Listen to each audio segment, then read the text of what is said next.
نو پرونم نیم حدیث ویلو نیم پاتې کم ځای ده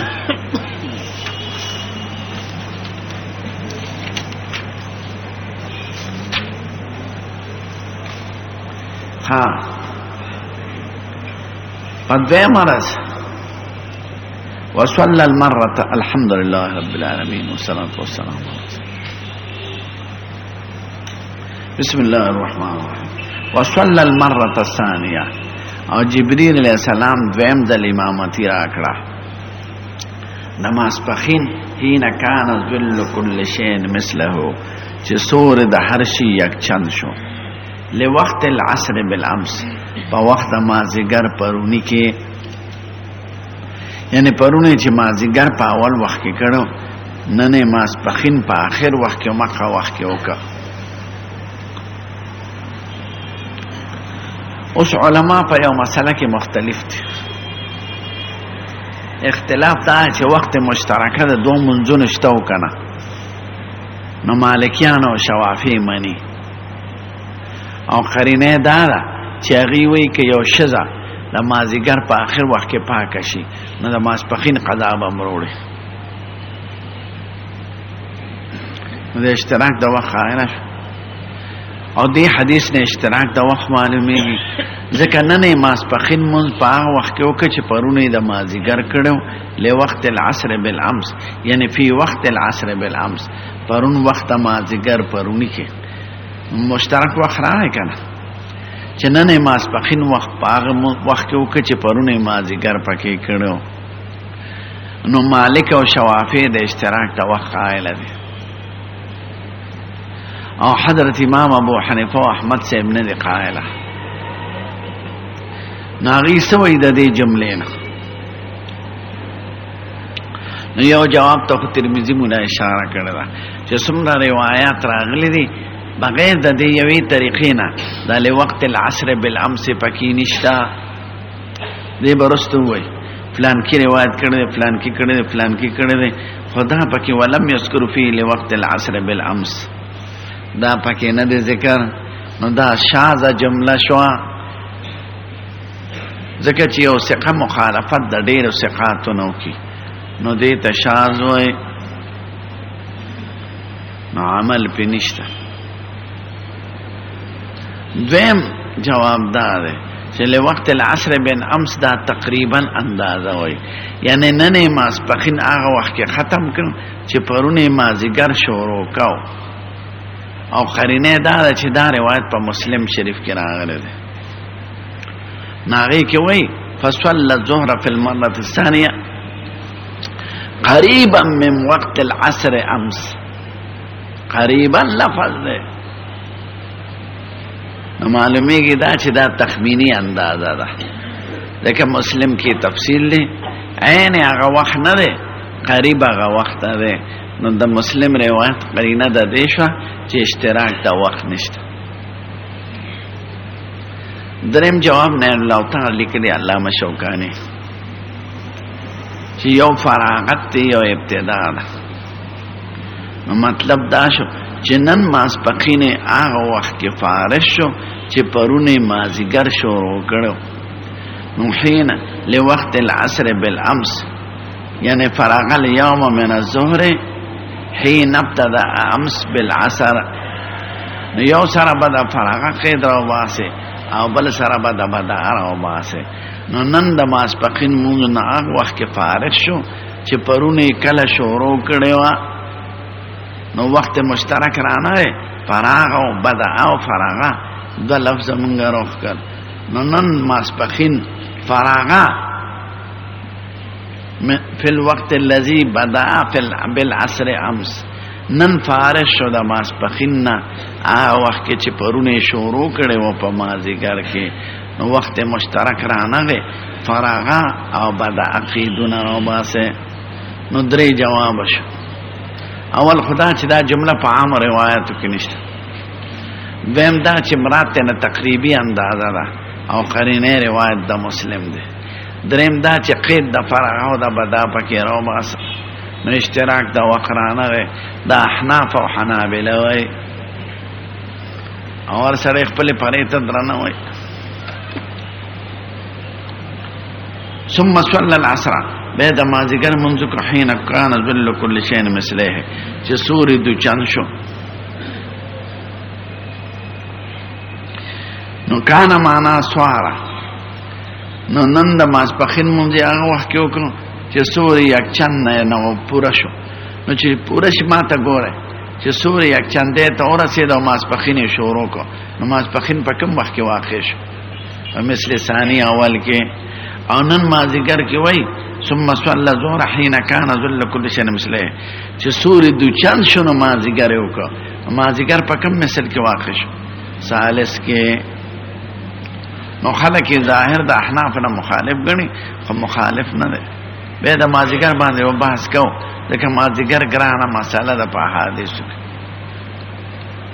او علماء تنقید کړي په امام ابو حنیفه تفسیر قرطبی وای خالف الناس ابا حنیفه حتى صاحبه في مساله العصر ټول خلق مخالفت کړي د ابو حنیفه نه حتی چې شاګردانو ته مخالفت کړي دغه شاګردان خو مثله اول وای دا څوک وای قرطبی مولا تفسیر قرطبی اعلی تفسیر ده او تفسیر بالاحکام او ډېر محقق کل عالم ولی الله او په خوانه ده د پنځه مثاله د قرطبه اندلس او اسپین چې اوس انګريزانو نیول او علما د اندلس علما پورې وي نعم العلماء علماء اندلس لولا حدت لسانهم دا اندلس ډېر کل علما خدا جبه نه ډېر تیزو لکه ابن حزم ظاهری دا د اندلس ته ابن عربي صوفي دا د اندلس ته ابو حیان چې تفسیر لیکل لري دا اندلس ته او قرطبي د اندلس ته قرطبه خار ده په اندلس کې اندلس د ملک نوم اوس ورته سپین وای په انګریزي کې او د علم د اسلام پښپغو سو کال حکومت تر شوی خو بادشاہ خود غرض عیش پرست راشي نو خلک وای افغانستان کې به طالبانو دور سنهری دور حسابيږي مخکې د روسيانو دور او اوس د امریکایانو دور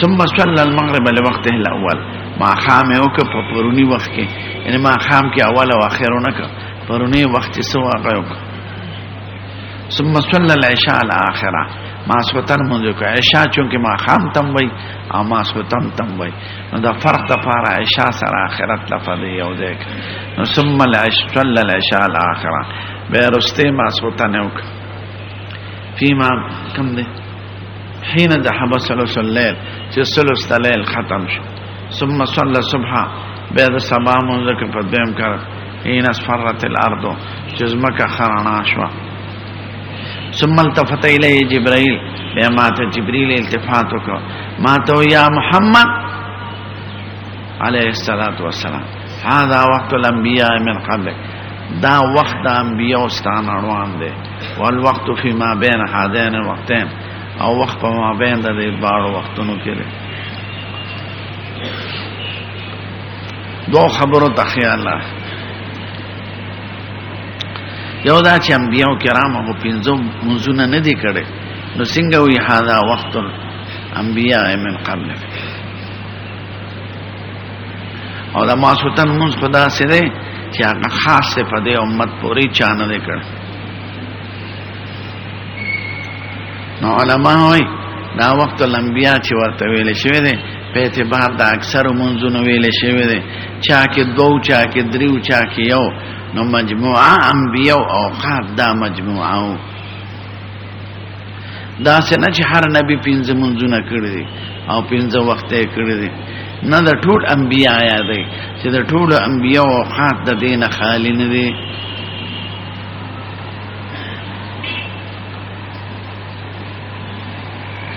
دویمه دا چې وقت الانبیاء یعنی هر وخت چې تمام ذکر کړ محدد بین الطرفین دا د انبیاء وختونه دي د هر د پیغمبر د وخت ابتدا او انتها او شریعت ورته تحدید کړو نو تاسو چې ما دا تحدید وکړو دا وخت د انبیاء د محدد بین الطرفین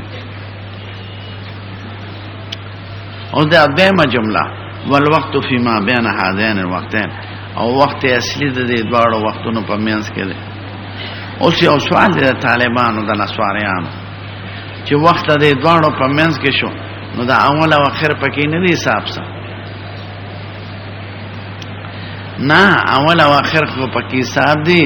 خدا تا تخی چې نه صرف په اول وخت کې یا صرف په اخر کې باندې کې دا چې ما درته وکړل دا مې درته صرف مبدا او منتها خو دلا نو وخت په ما بین د دې دواړو کې سره د مبدا او منتها نه دی.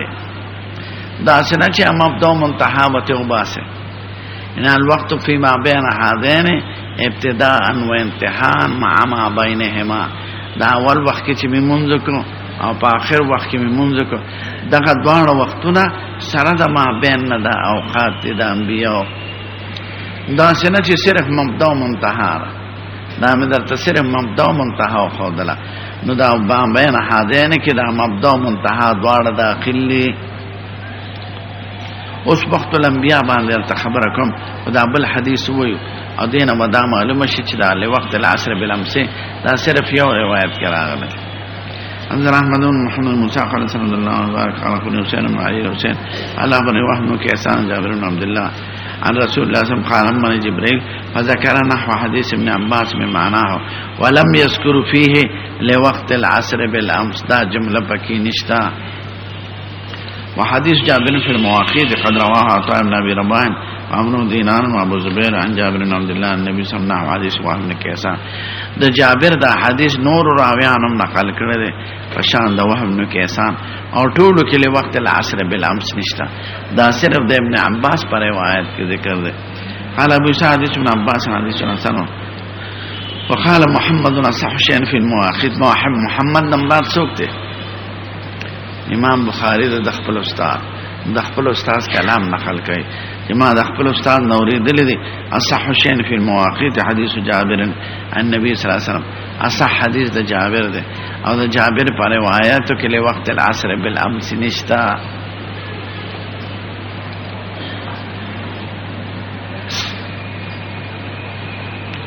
اوس دې خبر پاتې شو چې هاذا وقت الانبیاء من قبلک. ما ورته مجموعه پنځه منځونه په یو امت او په یو پیغمبر نه راغله خو چا باندې دوه چا باندې درې نو مجموعین امرات اکثریت ته اکثر منځونه هم د قشان په پیغمبرانو راغلي دي او محدد بین الطرفین راغلي دي. توسط په وخت کې د دې نه دې پورې ته موږ کول شي دا ضرورونه چې اول وخت کې بوکه دا ضرورونه چې خالص منس کې بکه نه دې دوړ وختونه بنوځي د دې مبدا او د منتها نه په دې منس کې به موږ کې اوس دا د انبیاء وختونه دي. مرتبه د انبیاء وختونه څنګه دي؟ هغه وخت الانبیاء من قبل. نو د دې بیان مشکل الاثار کې امام طحاوی ذکر کړل د انبیاء نمونه غشتي او په عنایه شرح د هدایه کې مداري کړی دي. عنایه اوس د فتح القدیر په حاشیه چاپته مستقل کمال ملاوي او معارف السنن هم لیکلي دي. نو بعضو مختلف لیکلي بعضو یو شانته زارته یو توجیه ذکر کوم د قدرې واړه به بس تاسو تنگ شو زبم تنگ شو.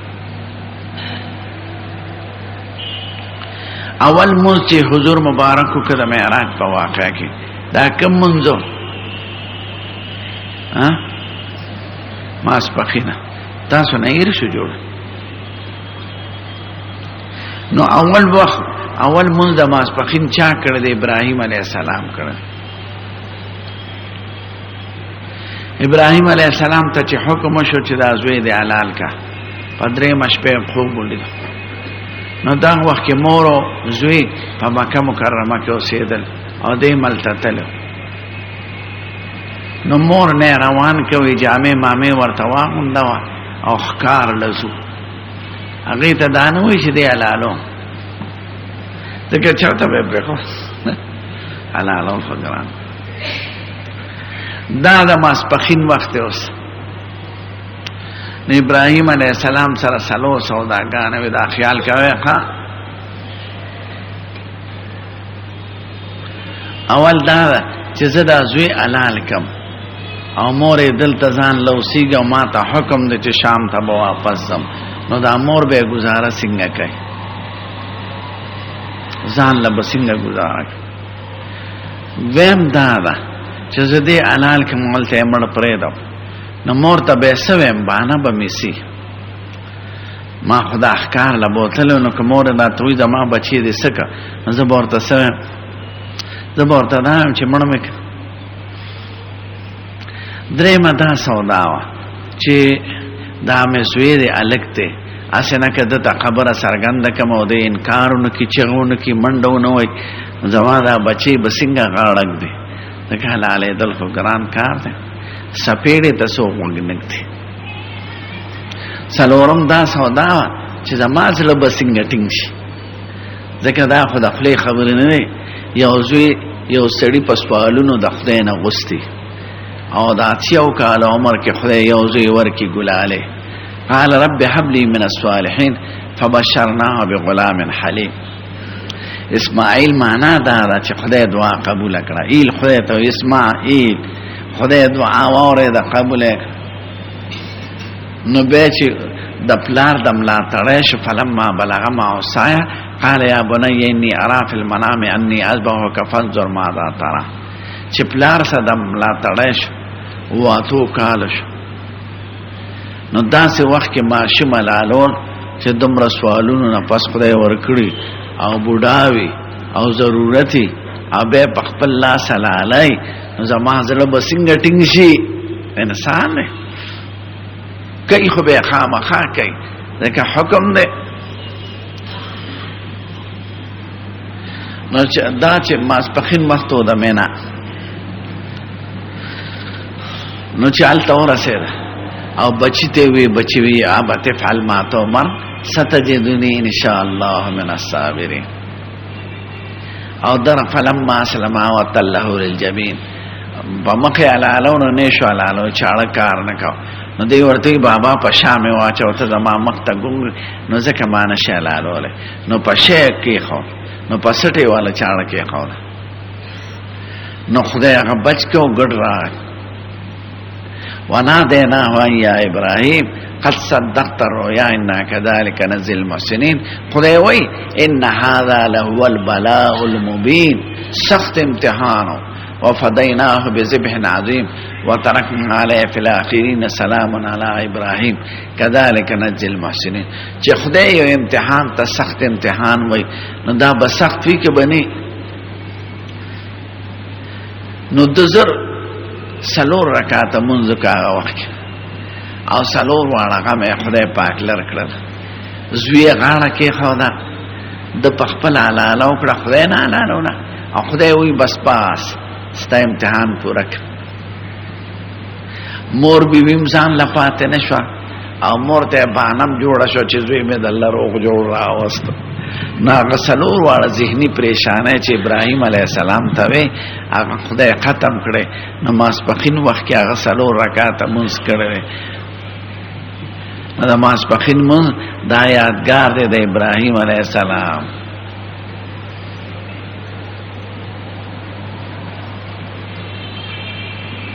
د مازیګر مونږ لومبي یونس عليه السلام کړي. یونس علیہ السلام نینوا قار تخدای مبوس کړو، وارسلناه الی 100,000 او یزيدون.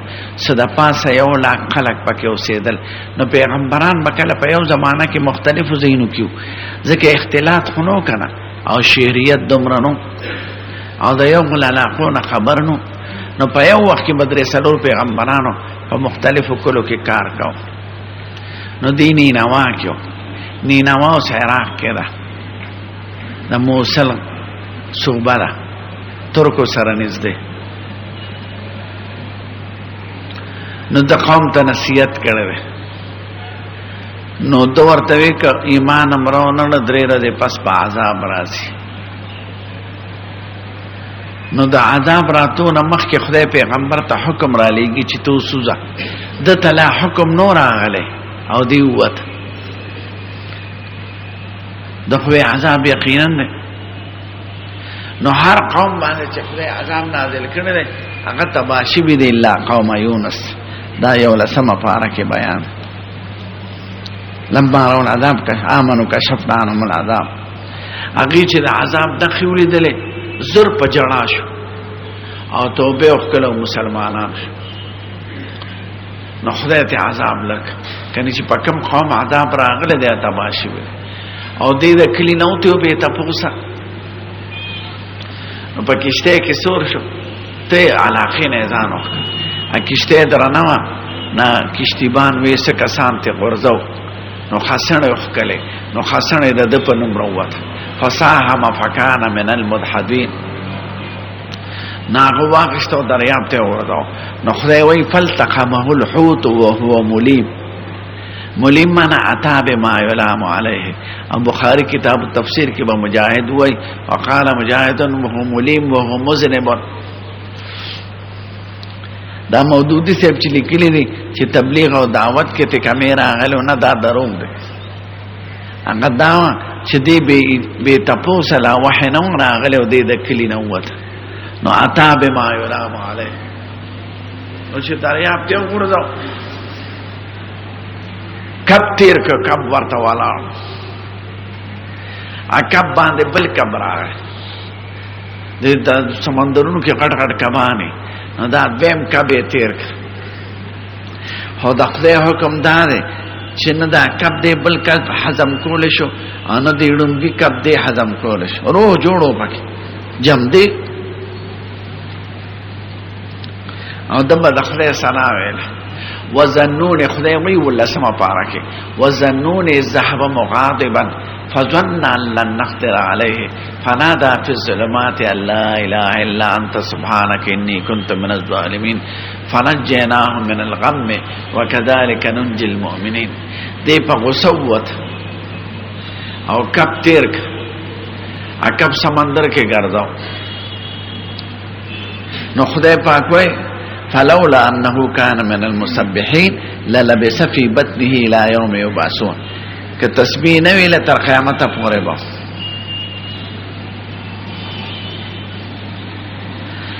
نو دی خدای وی فنادا فی الظلمات دی سلورو تیارو کې ګیرو یو د یو کپ خېټه تیارا به د دویم کپ خېټه تیارا به د سمندر تیارا به د شپې او د ورځو تیارې پیراله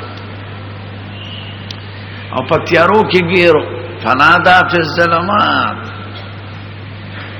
نو چې کله خدای پاک تخوا خوا دا یو کپ چې دی دا بل کپ ورټیک خیک روغ جوړ ته روه بعضې کبان داسې که نه چې بچي ورسره په زرګونو نو دی چې په کپ پیش چې دا بچي رانه خوري کبان دا کبان خوري نو هغه ټول بچي تیر کی نو چې خطره لاړه شي پور به د خېټې نه وباسي.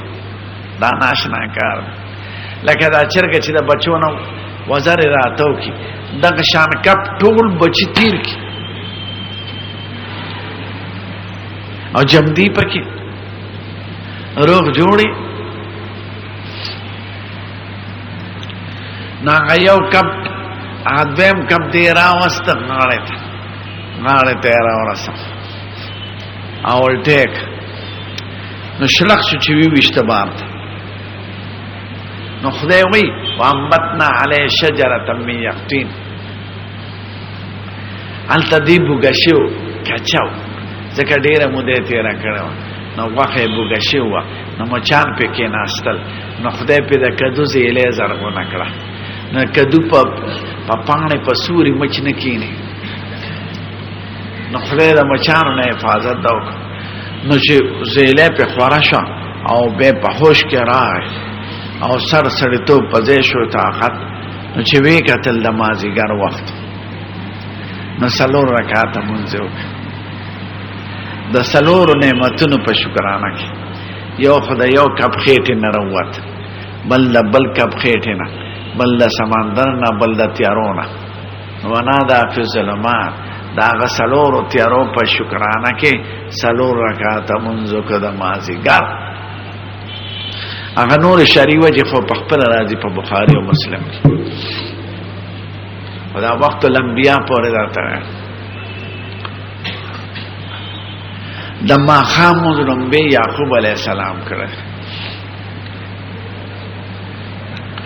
یعقوب علیہ السلام په الخلیل کې تیر شوی دی، اوس د یهودو په قبضه کې دی. زه تلم د یهودو د قبضې نه مخکې، او چې کوم خوړ غرونو تللی دي ورته هغې ته وادي شعیب وایي. او موسی علیہ السلام هم هغې کې عمر تیر کړی دی 10 کاله. د شعیب علیہ السلام ګډې شیلې سرولې دي، خوړ باندې زه ورغلم په موټر. هغې کې بعضې قومونه آباد دي علاقې، او بعضې کې کویان دي. ښه مقصد مې دا دی چې یعقوب علیہ السلام زامنو یوسف علیہ السلام جدا کړ د پلار نه، کوی ته وغورځاو، او قافلې به د فلسطین نه په دې راتلې مصر ته به تلې. دا د قافلو لاره وه. کویان دي اوس او د غرونو علاقو کې کویان ډېر ښکته. خدای د هغه حفاظت کوي. زه هم د هغه په زړه به څه تېر شوي. زه خو چې اوس هم د یوسف علیه السلام تصور کوم نو زړه مې رپي چې وروڼو وغورځوو کوي ته. او خدای داسې عجیبه نظام دی چې هلته په ګټه کېناست. که نه دوی خو رسو پورې تړلو کمیس یې تېوخ کړو، او چې لږ ښکته یې کړ نو ور ویې غورځاو. نو چې بل ته قافله پرې راغله، فارسلوا واردهم قال یا بشر هذا غلام واسروه بضاعه والله علیم بما یعلمون. قافلې والا چې برقه ښکته کړه، خشته هلک پکې راووت. دا ناشنا قصه ده. په شاړ کوی کې د غرونو په منځ کې هلک راووت. یا بشرا هذا غلام واسروه بضاعه. ویزه دا زمون پنګه شوه، خرڅ به یې کړو. نو چاته الله وایي خدای وی وشراه بثمن بخس دراهم معدوده وكانوا فيه من الزاهدين. نو یعقوب علیہ السلام سره درې فکر و. اول دا چې زما زوی به مړی کې جم دی به وی جم دی خوده ځکه چې هغه خوب لیدلی دی، هغه خوب لا رښتیا شوی نه دی. او کمیس چې دوی راوړو هغه شلیدلی نو وجاءوا على قميصي بدم كذب قال بل سمرت لكم انفسكم امرا. د دروغجن سړي خو حافظه نه کړ. نو روغ جوړ کمیس یې راوړو، وی شرم خو خوړه. وی دا څنګه عجیب شرم خو چې کمیس کې نه پنجه شته نه داغ شته نه شلیدلی دی. دوی نه هېر شوي چې کمیس په یو ځناور چې انسان خوري خو جامې وله وشلی. نو خدای وی وجاءوا على قميصي بدم كذب. نو دویم ور سره دا فکر و چې جم دی خدای په ټوله دنیا کې کفر دی، اما کافر سره دوی شوي. نو یو مسلمان زوی سره د زوی غمي چې دی کافر نشي، نو پیغمبر سره به خود غمي. دریم د هغه په جدای کې سترګې دغه شوی وابيضت عيناه من الحزن فهو كظيم. سترګې سپینې شوی. نو چې دا کمیس راورسېد او په مخ یې راښکه، نو اول په دې خوشحاله شو چې زوی مې جم دی. دویم په دې چې مسلمان څه کوي چې پیغمبر دی، دا خو لوی عزت دی. دریم سترګې جوړې شوې فرتد بصیره. نو زر یې په دې درېو نعمتونو د ماښام لمونځ وکړه. نو دا ماښام دا د یعقوب علیه السلام یادګار دی. بس